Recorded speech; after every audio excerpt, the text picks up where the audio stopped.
El oráculo de Aries para esta semana, ¿vale? Dale me gusta a la publicación y te enseño tu carta a ver qué te trae el oráculo de los ángeles de la guarda, ¿vale? Vamos a ver qué te trae. Te trae la compasión, ¿vale? Te la voy a leer para que tú la sepas. Dice, querido o querida, demuestra compasión contigo misma. Abandona la autocrítica y el miedo que creáis de demostrar para ser dignos del amor. Eres perfecta tal y como eres. Lo único que debes cambiar son tus pensamientos negativos.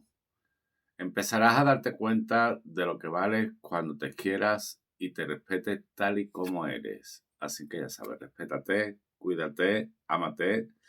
Y esta carta lo que te dice es que no le tienes que demostrar absolutamente nada a nadie.